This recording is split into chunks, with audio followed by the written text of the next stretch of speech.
everyone, and welcome to Meaningful Conversations. I'm your host, Singinlisa, and I'm excited to have you here because this is the place where you can get inspiration, motivation, empowerment, and impact. And my guest today is going to give you all of that and more. I'm so excited to bring Tara Alexander back to you for another conversation that's just going to fill you with so much valuable information. And so she, of course, is a local pastor of Champion Church, which is in Laplace and New Orleans, Louisiana. She is a multiple award-winning international recording artist. Did you get that? Because she is, and an entrepreneur. And today we talked to her as an author of her new book, Love Without Walls, When God Moves Beyond Our Boxes. Well, right there, we have a lot to unpack. Well, I also have to say that she is the beautiful wife of Grammy Award-winning Jeffrey Jellybean Alexander. And we don't want to forget him, and the mother of the beautiful Tiara, or we call her Dr. T. She's a doctoral candidate, and Tara is the mother of her quiver. Her bonus children, Jeffrey, Janae, Jaden, Jaya, and Jalen. Did I get that right? Jaya. I love Jaya. Okay, I love it. Well, she has her hands full, but you know what? God has equipped her to handle it all. And so, Tara, welcome back for a conversation. I'm so excited to have you here. Thank you so much for just inviting me to be a part. And of course, you are my girl. I love you. You are a gift to the world. And I am excited about sharing with you and everybody that's listening because, I always enjoy talking to you. It is definitely a meaningful conversation. So thank you so much. It is my pleasure. Well, it's been about a year, I think, since we talked last. And Yes. At that time, we were talking about this book and how it was being birthed. And you were determined to get it written. And here we are with the finished product. And, we were also talking about how life has changed with this pandemic and how we adjusted when we saw it coming, when we got hit, all of the things. And here we are still saying the same thing, how we're adjusting, how we're living. But, God has done some amazing things in the past year and a half to 2 years now. And so we have a lot that we can say that God is still good and still making and breaking miracles, I tell you. And I think you have a testimony even about that because you wondered, as you mentioned before, if this was even the right time to even start this book. You know what? Like anyone else, when we're thinking about doing something, many times we have all kinds of feelings that come up. And I was concerned. I knew that God had placed this in my spirit, but at the same time, I was wondering if it was the right time. How could we be in the midst of this and all of these things happen? But I learned quickly. I learned that I've always said that the meantime is dream time. And sometimes when you find yourself in between, and in betwixt, it's better to wait on and get something done and get something, push something out. Something that you may not be able to do this, but you can do that. And that's where I was with the book. But as time went on, even now, releasing it right now, I have to admit, the questions did come, is it the right time? But in every situation, God showed me, no, it is the perfect time, because we are in the time that we have to see God's love, express God's love, and show God's love without walls. So I believe it's the right time. I believe it is. Well, absolutely. I agree because he takes the things that don't seem to make the most sense in our minds, but it becomes wise after you see his hand on it. And you're already on a book tour where you've been able to travel a few places and share this love without walls. And I know that the message has been well received. And so what have been some of the comments you've been getting from those who have gotten their hands on the book? I think that is the most amazing thing. I was just, before we got on, I was going through some of the book because I'm writing even some other pieces that go with the book. And I was just listening and have been receiving emails. The main thing that people have been telling me is that it's an easy read. And that was very important to me, to actually have a book that people, they saw themselves in, that it reads well, that they can connect with. In fact, there was a pastor today that called me and said, "This was not what I expected. I expected three steps to knowing with love without wall. They expected this thing, but instead, we purpose, and I believe Holy Spirit just did it through me, but to purpose to tell a story, but not make it so that it's all about me, but making sure that I believe that we have something that people can relate to, and that's what I've been told. Hey, look, I saw myself in chapter 2 in my marriage. When I talk about marriage, oh my God, I saw my marriage in that. Somebody else said, when talking about chapter 1, when I talk about Lydia and meeting this lady in Switzerland, and they said, oh my God, I've never experienced that, but COVID, I was in a situation where I didn't have a church to go to, and they saw themselves in this different situation. And God is making, I think, relate to people and making it easy for them to be able to comprehend, because they can identify with the stories. And that's what I'm hearing. Well, let's get into talking about Lydia, because that is such a significant chapter to begin the book, because it is not only what you've been through, but it brings us full circle, as the title of your album, just talking about how we are dealing with going to church in a different way today. And here, this was something that was foreign, that had not ever been experienced by anybody that you or I knew, where you could go to a church where the doors are closed. I mean, no, that's not possible. But then you find that it happens, and then Lydia just changes the way that you perceive church. Unusual. Yeah, I love that. I start off the book talking, of course, about Lydia. She was the jumping off point. And this was a woman, I call her Lydia, that I met in Switzerland, who hitched a ride to see me sing. I love myself, but hitching a ride seemed a little bit far. And it seemed like, a far-fetched to me, especially this was early 90s. I'm young. I'm like, right. Okay. Yes. And, come to find out, the train had stopped, and she did because she heard that I was a Christian and that I would sing gospel music on my show. Well, I'm floored by that, because of course, I'm from New Orleans. We got a church on every corner. We hear gospel all the time. But this was early when I started. It wasn't the first trip I took to Europe, but it was one of the earliest trips that I took.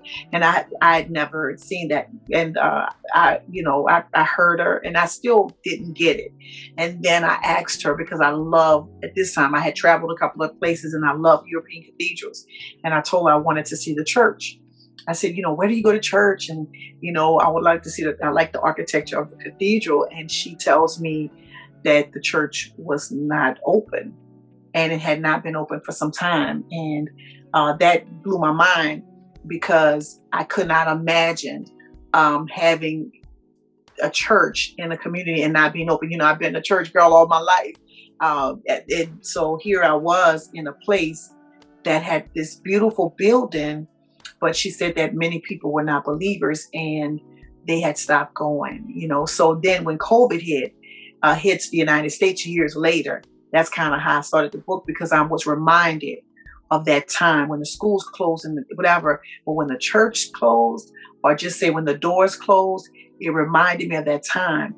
But Lydia, in the book, as I talk about it, I won't go into all of it, but I will say Lydia taught me something about who is the church.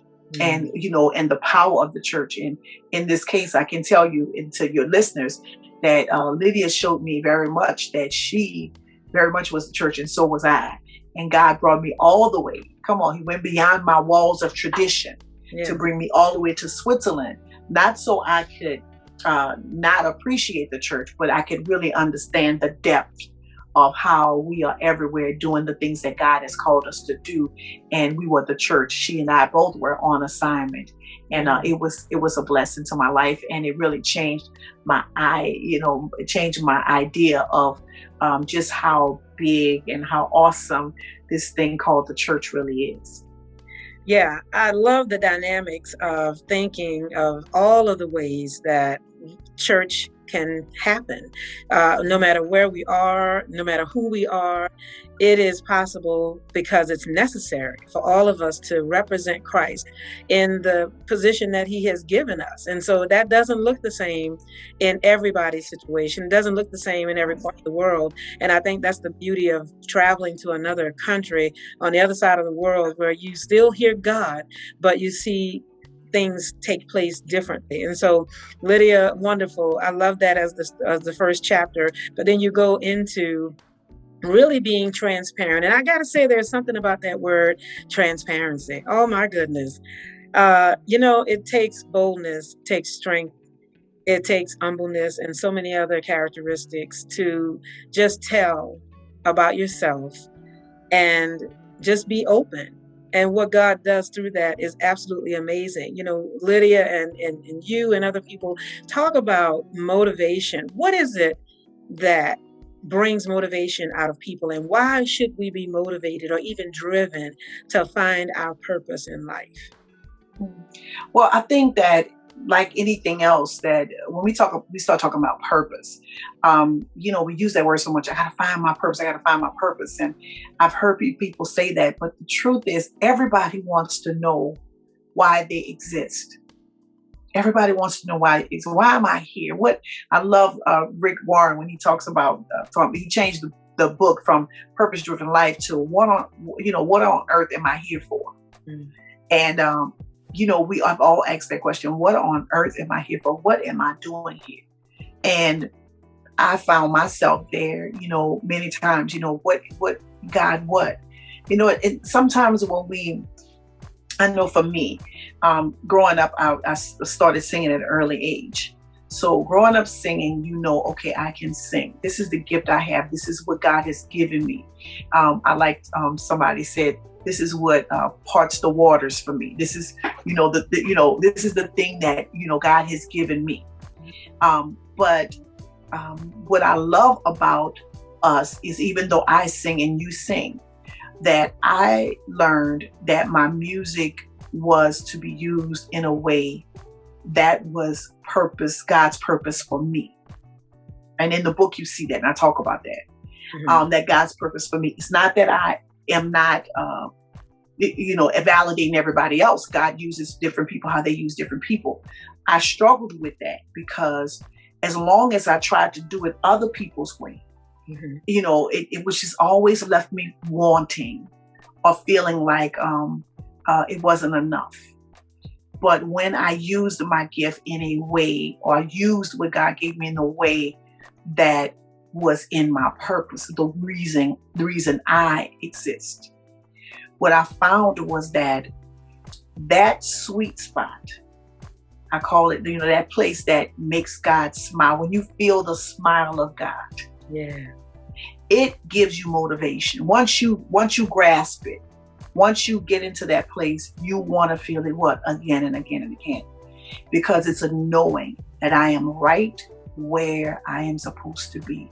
And just like that, round peg can't fit in the square hole or however it goes, it doesn't work. The puzzle piece doesn't work in another place. But when you put that puzzle piece right where it's supposed to go, it's a beautiful picture. And I found in my life that, I've been that puzzle piece kind of like outside of where I was supposed to be. But then when I step into that place and I have felt that, and I've known that spot. And when I get there, it's a beautiful thing. So to me, that's motivation. When you get the peace of knowing where you're supposed to be, right when you're supposed to be there. Yeah. And there's no feeling like it.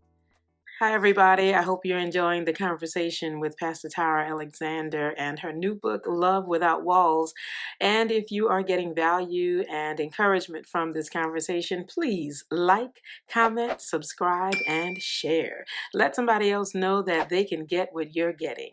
And guess what? There's a surprise. Pastor Tara is going to read something from her book. She just doesn't know it yet. So don't miss it. It's coming up in just minutes right here. So let's continue the conversation. Yeah, great answer. And of course, as people continue to search for that, that is a definite answer you can stick to and lean on, because I think you need to have that peace inside, knowing that you may not have all the answers, but where you are is where you're supposed to be, and where you're headed, where you're supposed to go.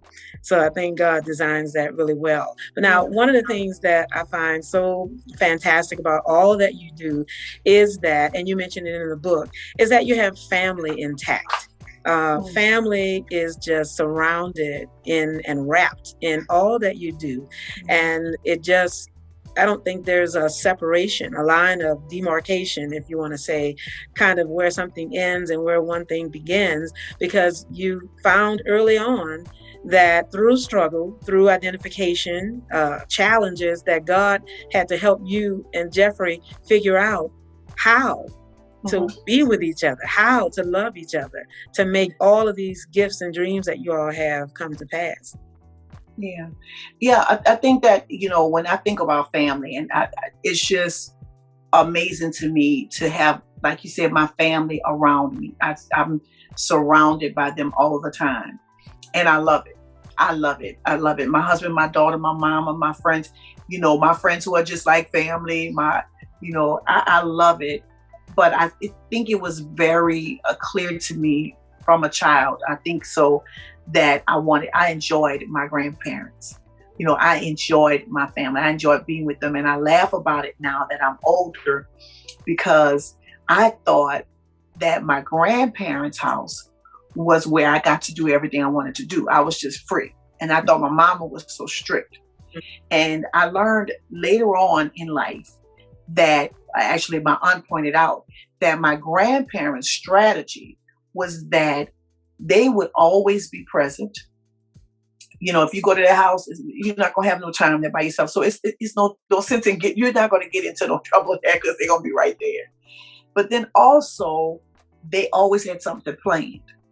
So, you wanted to be with them. Your friends could be doing, but you might be in Biloxi, or you might be, you were gonna be doing something, right? You were going to the parade, whatever it was. They had, my grandmother specifically, she always had something to do, something planned. And so it always made me, so we would go as a family places. And I really wanted that. Later on in my life, when I got married, or really before I got married, I had a vision of myself.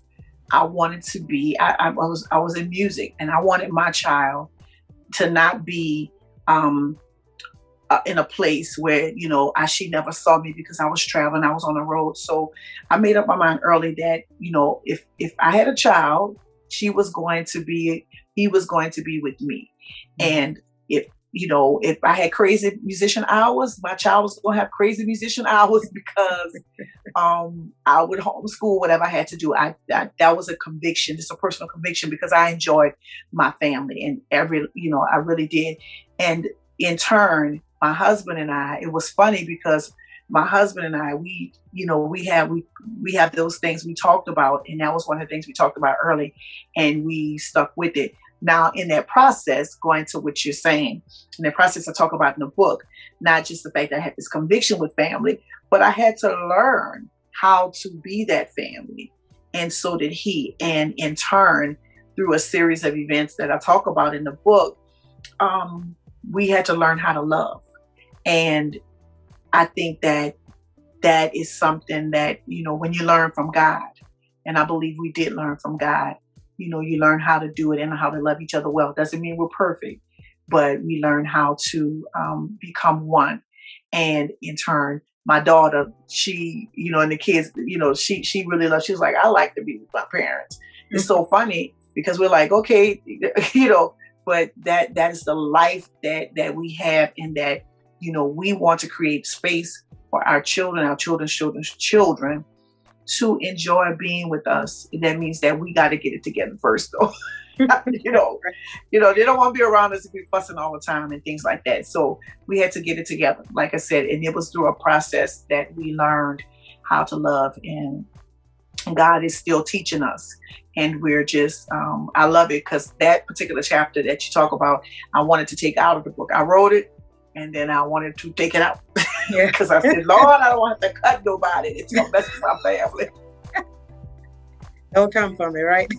Right. Don't come for me with my family. Right. And anyway, but God said no. My husband was like, no, absolutely not. Absolutely not. Absolutely not. You leave it in there so that we can, just be transparent before people. Mm-hmm. Yeah. If you're going to tell it all, right?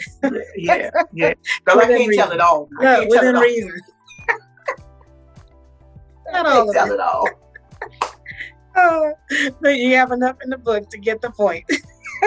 Get the point. I can't tell it all. I can't tell it all. I can't put it on video or nothing. Yeah, but it's well said because everybody can relate to challenges and struggles. And the day they said, this is it, I'm not coming back. And then God turned you around and said, no, I put you together. There's work to be done. So I love it because it just shows that God is able to work through what seems impossible, what seems like it could never change and never turn around. And so you have all of that in and through the book. And of course, we're continuing our conversation, everybody, but I just wanted you to know that I do have my book autographed, by the way, as well. So thank you, Tara. Love Beyond Without Walls is a book that you need to have, and we'll definitely be sharing on how you can get your copy because they are flying off the shelves and people are taking advantage of getting this really powerful resource. And you have such a powerful community behind you, Tara, and with you, because not only are you all of the things that we mentioned in terms of entrepreneurship and being a pastor, everything you do involves people. It revolves around people. It affects people, impacts people, and in turn, that boomerangs, I think, right back to you, really to get re-energized, I think, and reinvigorated with more to give right back out to those who need. And I think you said that is the purpose of why you do what you do, really to impact others. And we have seen that. You and I and so many other wonderful sisters and brothers have been blessed to be on the phone and on the Zoom and everywhere technology can connect us for over a year. And we have just been connecting through the word and through prayer, through song, through encouragement. And it has been a wonderful community because people who don't even know each other, and I don't even know if we've all met just yet. Right. But we feel like we know one another because we have been together through this pandemic. And it's just amazing how God can use what seems just totally unusual and something that we wouldn't think of, to bring people together and really encourage and empower us and help us to really get along with other people in a way that we maybe didn't think of before. Because you had that experience at work. I know I have when I said, oh, no, I'm not working with her. I'm not working with him. And then God said, that is why the light is there so that somebody can see me. And that's humbling. I don't know. You talk about it, but that is humbling.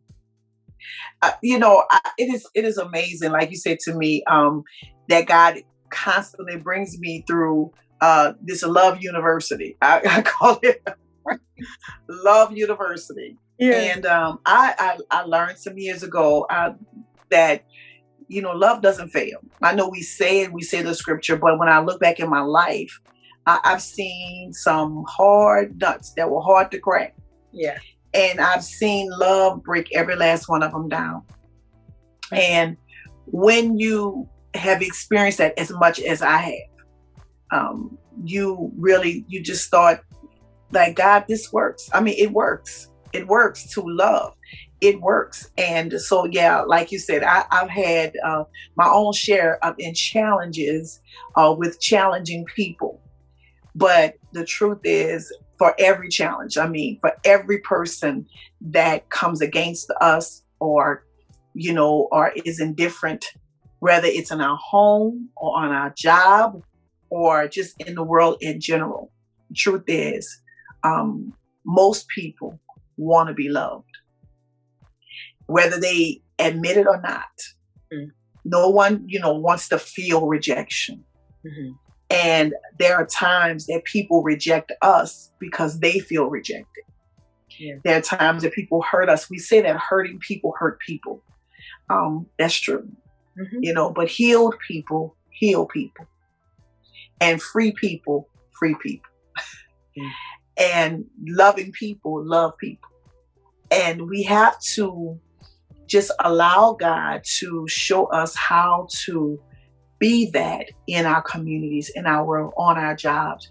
And I love, my husband some years ago, God has used him in my life in many ways.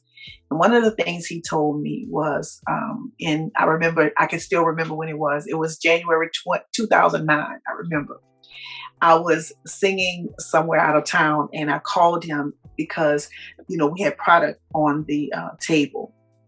And the product on the table, we had product to put on the table. I would say, how you have the ministry table and people can buy the stuff. Mm-hmm. And at this time, everything, I was just so afraid that I was going to mess up something or not do things the way that to please God. I'll be honest with you. And I was like, I called him up. I said, Jeffrey, and I'm crying because I'm not just going to put anything on the table just to sell. I don't want people to think that I'm trying to hustle them. And I was, all of those things were going through my mind. And I remember him telling me he had learned it from a movie. He said, this is not original, but I'm going to tell this to you. He said, babe, just give people the pure water. He said, listen, you mix it with Kool-Aid or whatever, they'll drink. But I tell you what, when you give people the pure water, mm-hmm. they'll come back for more. Mm.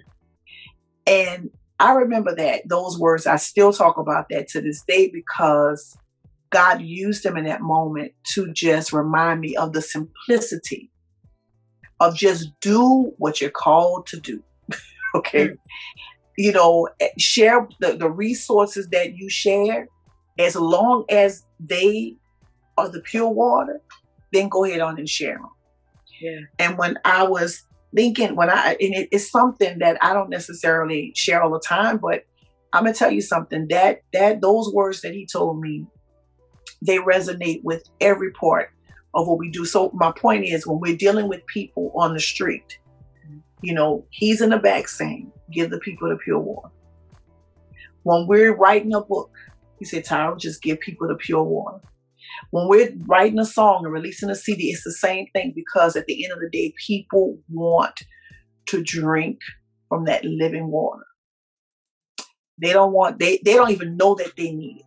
Yeah. They may drink other stuff, mm-hmm. but when they get that pure water, like he says, they're gonna want more. So, that's my whole drive about people, because I like it. I like people to be honest with me, and I just want that for other people. So when we do that, it causes us to love God and love people. And not that I'm so great, have always been so loving or even wanted to love.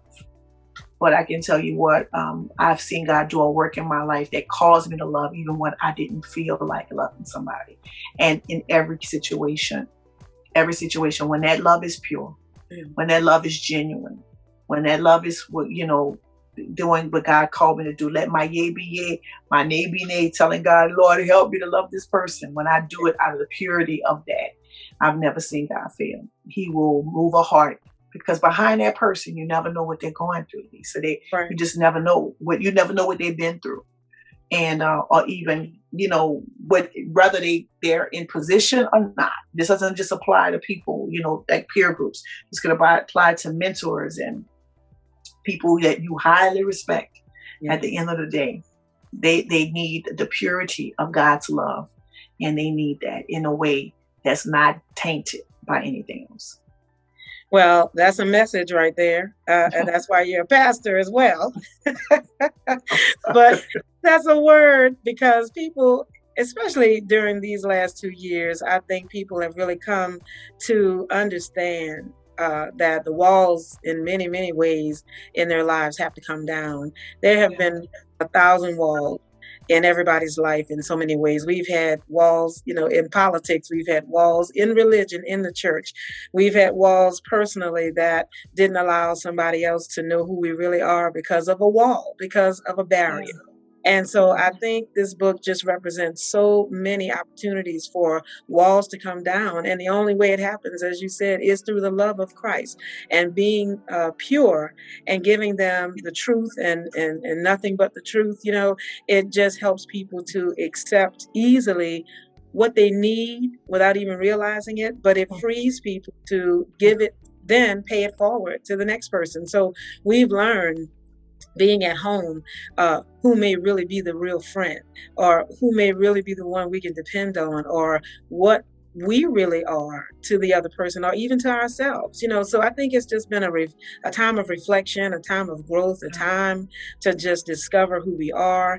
And we have a book now that we can add to it, and I love that you put in the back of the book tools for us to work with. You give us questions to even reflect back on what we read in your book, just to be able to think, what would I do if I was in Tara's situation? I don't know, because here you are in another country. You mentioned in, was it maybe not Moscow, but I think in The one of Virgin Islands. the Virgin Islands. And here you are thinking you're there just to sing. You got that part together now, and then God gives you another assignment. Yes. That's just like God, right? Yeah, I'm in the Virgin Islands. I am not a licensed minister. I am not on a ministerial lines, the other pastoral staff or anything. And I get to put in a place where now I'm being taught, right? I'm coming there to share with them the songs or whatever, but I am being taught. I'm in a school of ministry, and they are teaching me through their own passion and their commitment to God. That that it's not about the box that you thought. Oh, you thought you were doing one thing, but you're coming here for a whole new lesson. Right. And I learned that, and I was pushed and pulled on in my spirit in a way that I had not even experienced. And that was in the Virgin Islands. And God gonna get His glory. Yes. He said the rocks will cry out, right?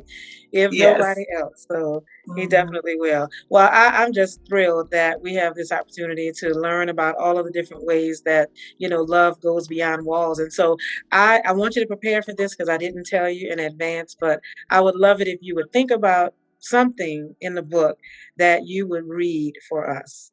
One of the things I love about an author is to hear them read their work. So you take a minute and think, but in the meantime, as you go throughout these years, you've had so many opportunities not only to travel, but what has it been that you think stands out to you the most about this journey? I mean, you didn't see so many things coming, but could you have scripted it any other way? Oh, goodness. I don't. Well, ask me that one more time. Go ahead, ask me that one more time. Yeah. So there's been so much that I know you wanted this life of singing. You knew that had to be a part of it. You traveled, you get to, record and things like that. But the way that God put things together, could you have scripted it any other way? Could it have been any more exciting? I don't think so. I think that my favorite poem is by Rudyard Kipling, and it's called If. And that poem I learned when I was 12 years old. And when I think about that poem, I had no clue. I fell in love with it at 12 because I love reading. But later on in my life, I started seeing pieces of that poem come to pass. Started living it, so I said, that's why I love that poem, because I've lived this. And there's a point that says, if you can take the truth you've spoken, twisted by knaves to make a trap for fools, or watch the things that you've given your life to broken and stoop and building up with worn out tools. It was like, wow, listening to that as a child, but then back, now I'm older, saying that's my life. I have been in situations where I've stooped and I've had to build my life back up with worn out tools. I've had, watched the truth I've spoken being twisted. I've watched, I've walked with kings, and I've walked with people on Broad Street, but he says, if you can walk with kings, but not lose the common touch. And I think that, when I look back at that in my life, I wouldn't trade anything, because it's the the triumph and the disaster that's made my life even sweeter. Because just like I know that God is the God on the mountain, I've also learned that God is God in the valley. Yeah. And when you know both perspectives, you are like Paul, you learn to be content wherever you are because you've seen him work both places. Yeah. All right. So I want you to take us through a special part in the book if you can. And Oh, goodness. bless us Oh, real my good. goodness. Oh, my God. Oh, my God. This is my favorite moment. Okay. When Jeff and I were riding on the Bonnie Carey Spillway, is an 11-mile bridge in Louisiana. We were moving to Laplace, and I had just come from working on a house. We were covered in sweat and paint. We did not have many words because we were tired. I peered through the window as the sun shone on the water when Jeff turned to me and grabbed my hand, and he said, "I'm so glad I got my friend back." Tears began to roll down our faces as we continued down the road. That day we knew. The years of praying through it all were paying off. We were not perfect, but we were so much better. God gave us another chance at friendship and love. He looked beyond our self-centeredness and granted us an opportunity to see each other through his eyes. We were better together, and it was obvious. Well, I tell you, I can see why that part is special because if anybody has felt like they were at the end and, the towel was going to be thrown in and the rope was at the end, no more knots to tie. No more knots. No more knots. And then here comes God to reconcile something that only he could. I mean, it's about like raising Lazarus, right, from the grave. But it's something that only God can do. And so you have no choice but to honor him and just to share and let somebody else know that it's possible for them, because if he did it for you, he can definitely do that for somebody else as well. You have so much that I'm excited about, and I could go on and on because you have been, especially when we can identify, you have been with our local artists like Harry Connick and performed with him and two or three, I think, recordings you said, and then you've done some recent work. I mean, so your hands are in so much, but God has got it all balanced, and I love that because it is just so exciting to know how he's using you in it. And I mean, that just must be thrilling. We saw you with our girl Hoda Kotb. I mean, so we just feel like we know you, we know Hoda, we know Harry. So we feel like we are connected because when we're from the same place and we know the person that's involved, you have this special bond and love and excitement when somebody makes it to that level where they can share a part of where we come from and what we do. And it just makes us feel like we're there with you as well. So I don't know what else that does for you when you get to share a part of New Orleans with those, but what does that do for you? It is amazing to me, that God opens those kinds of doors. Again, love without walls, and finding out that people, are just people everywhere. And so it's exciting to me to have been blessed to be on the Today Show twice this year with Hoda and Jenna. I thank God for them airing that twice, and of course working a couple of times. Our team, our company, provided background vocals and different things, and even did a CBS special with Harry Connick. I just thank God for that, and even the other artists that we have been blessed to be around. But like you say, when we're from NOLA, we're from Louisiana and from New Orleans and Plaza, wherever River Parishes, wherever we're from, it just adds to it's a God thing because we get to share the depth of, of course our gifts are talented, but we get to share this in different cultural exchanges, different ways.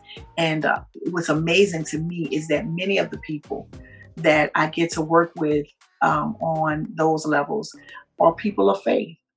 And, they know that they're there because God made the way.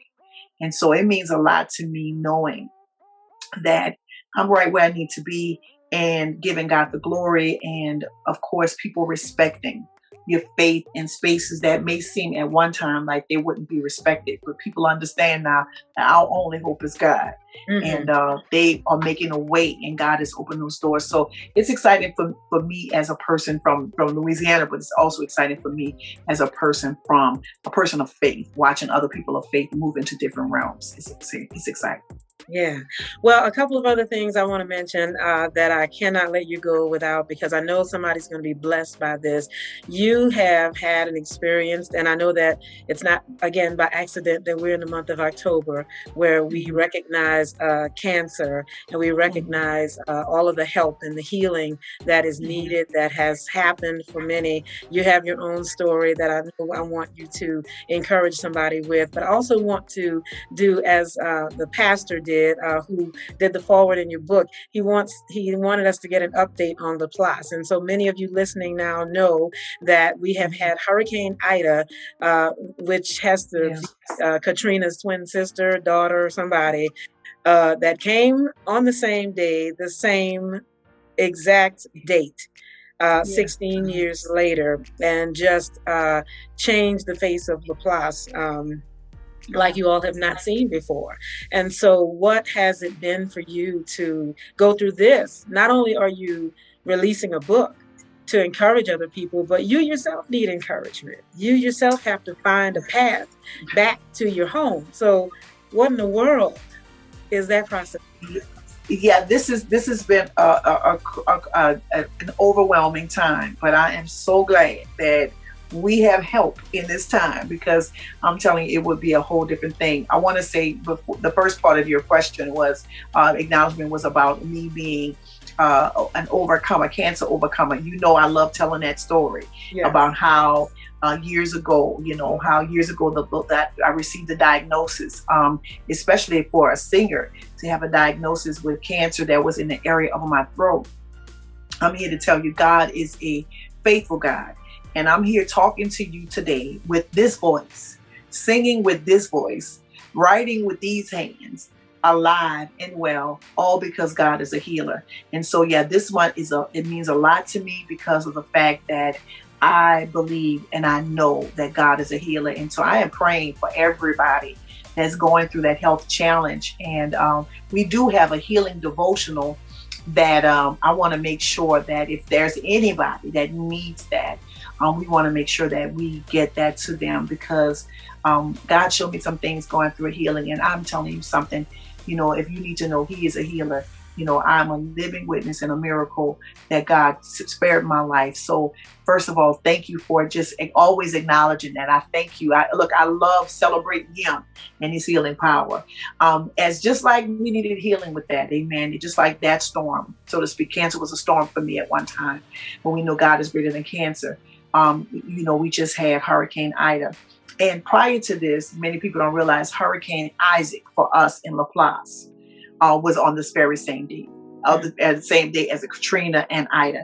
So we've, in this area, had 3 storms on the very same day. And so Hurricane Ida came and, of course, devastated. The eye wall was in Laplace 8 hours.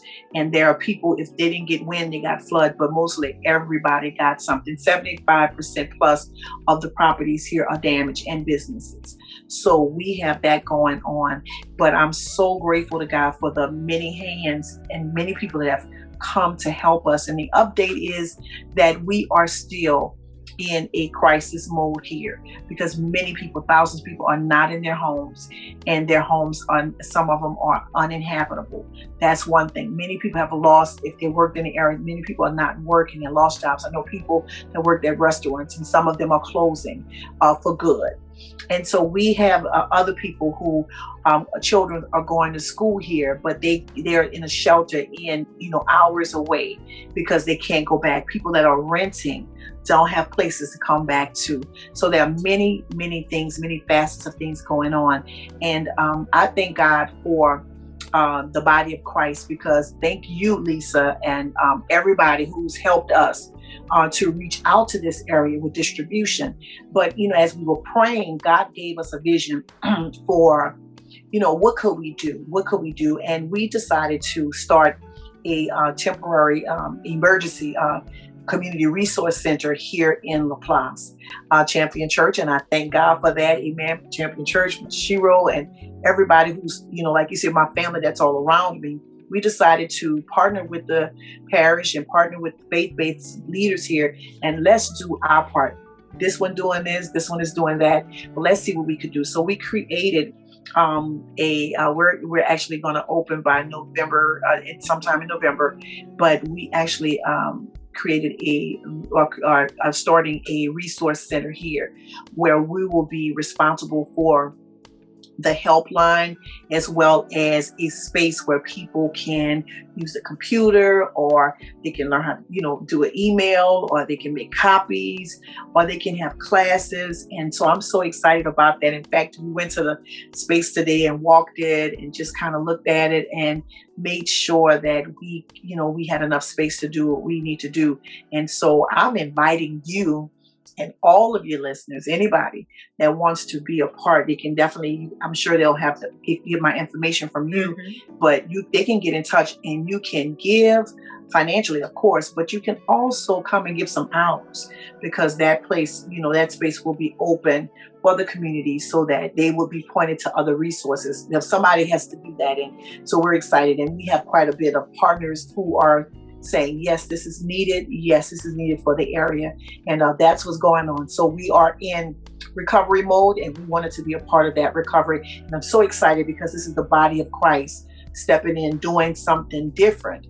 Here we go. But we are being God's love without walls. We are not letting our traditional space box us in. We want to be more of a help to this area.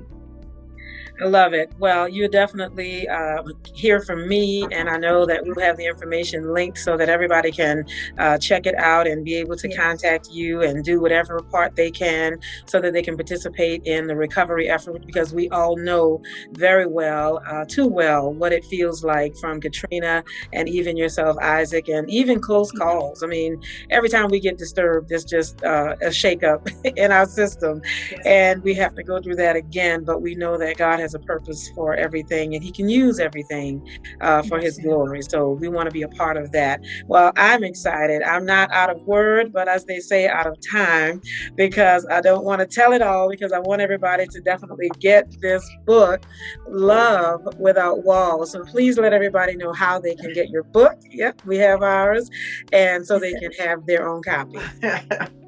Well, I'm excited about being here. Thank you so much. But you can get your book at shironetwork.com/books. shironetwork.com/books. You can get your books, download the digital copy, or they can actually order a physical copy, and I'll sign it for you and send it right to you. But I'm excited about you sharing this, Lisa. This is a blessing. Thank you for sharing that information.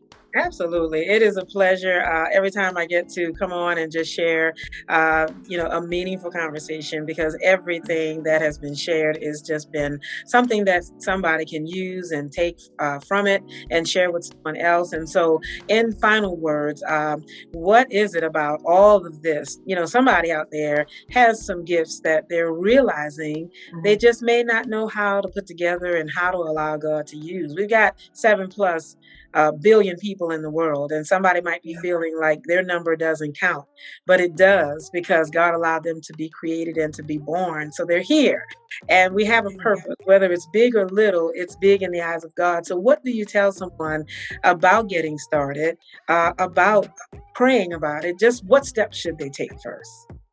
It's just like any other time, I ask God for wisdom. The Bible says that he gives it to us when we ask him for it. And so I just would say, God, just ask him for wisdom. Give me wisdom on how to use what you gave me. Now, the other part of that is start taking an inventory of what he gave you. What do you do well? What do you do that other people want you to do?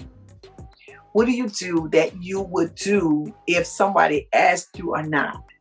When you start learning, that this is what I have, this is what I use, when you start just using what you have, I think that's when we start to really get in the rhythm of living a purposeful life.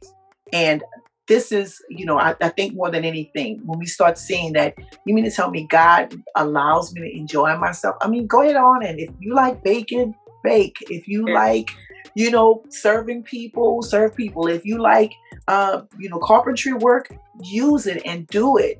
There is a way to use everything that we know how to do and use your gifts.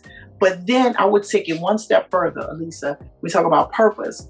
Using my gift is one thing, but using my gift in a way that agrees with who I am is it.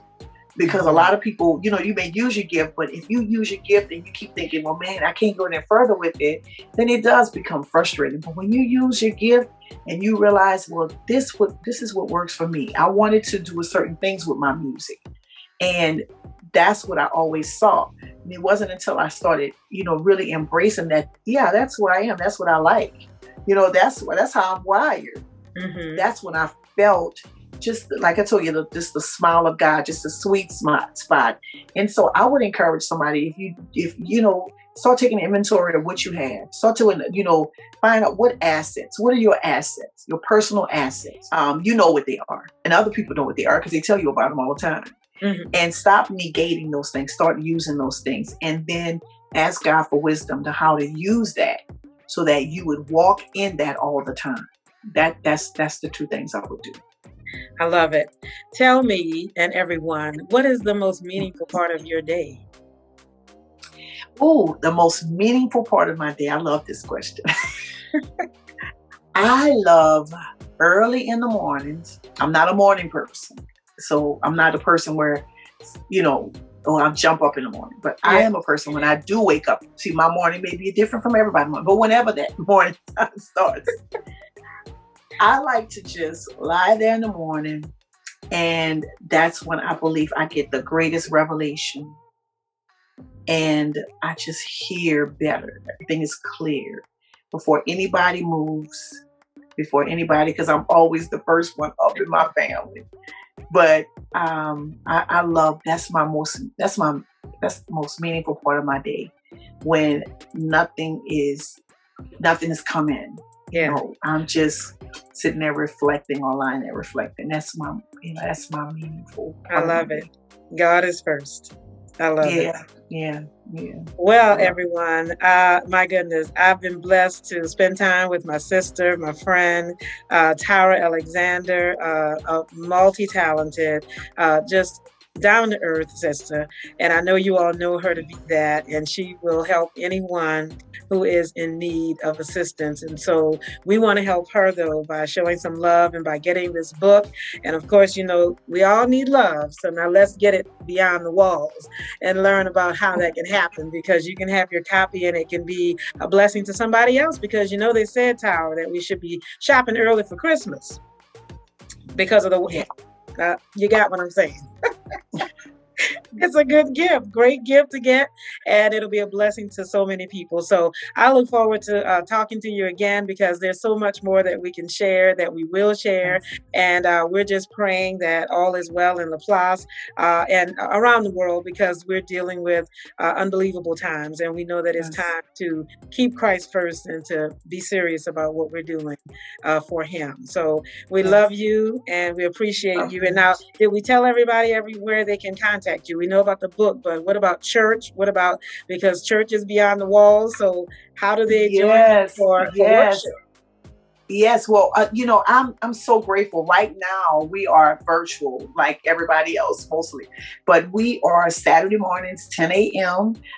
And on Thursdays at 8 p.m., you can join me on Facebook Live. And of course, just go to my page, look up Tyra Alexander online, and go to my Facebook page, and you'll catch me right there. That's where you can look at all of my updates as well. But you can also go to our website to find out exactly where we are, because we will start live in a minute. And that is withgodwewin.com. That's withgodwewin.com. You can go there and get any updates about worship and what we're doing and ministry assignment. You can find all of that information, even how you can connect with the class. All of that's there. Withgodwewin.com. And so we just appreciate you, Tara Alexander, and we thank you for being so transparent, so giving, and willing to allow the Lord to use you. And we pray blessings on you, that you continue to do fantastic, fantabulous work in every area of your life. And so until next time, everybody, Meaningful Conversations, I'm Singinlisa. It's been my pleasure to be your host today, and with my guest, Tara Alexander. Until next time, you stay focused, don't give up, stay inspired and motivated and empowered, because you can make an impact.